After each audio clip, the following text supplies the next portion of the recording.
Hey everyone, this is part 9 of my Florida rental property series. So I bought a property back in Florida back in 2020 for about $180,000. Now I'm going back because a tenant moved out. But right after they moved out, I had my property manager do an inspection and they came back with an estimate of $2,843. Like, can you believe that? That's only for like 6 things. But other than that, I end up flying out, picking up a rental car, and starting to work on it. I'm here at the Los at 6 a.m. after taking a red-eye flight to Florida from Texas. I then went to Walmart to pick up some additional supplies, and then it was 7 a.m. and time to look at this property for the first time. Okay, first time walking into this unit. After the tenant moved out, here's what it looks like. What you can't smell is, it smells a bit like weed in here. Hey, that's what she's talking about for the oven. Over here, the room is all blue. We're just gonna repaint all of this. There we go. You can see a roach over there too, so I have to be careful. So now we have a baseline of how this property was turned over to us. This exterior line to the AC was not properly insulated, so I went back and re-insulated it myself. So for $50, the contractor was going to change out these drip pans. Here's what it's like to change them.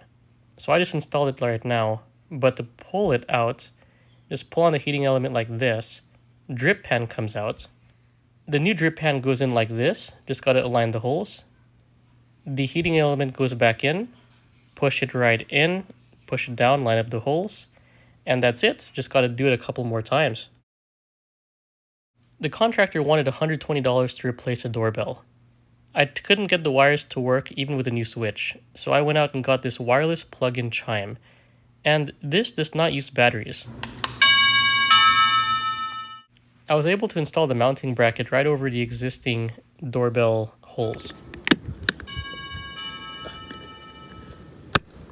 There we go. New working doorbell. This section of the gutter was missing the downspout, so I mounted this in place. One of my biggest expenses would have been painting, which would cost over $2,000.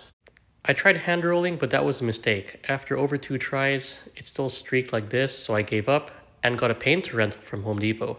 This was the trick. This is how I painted a previous house, and I decided to do it again.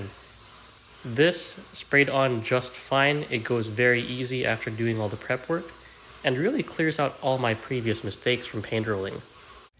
Replacing this pressure regulator, aka an aerator on the faucet, would have cost me over $100.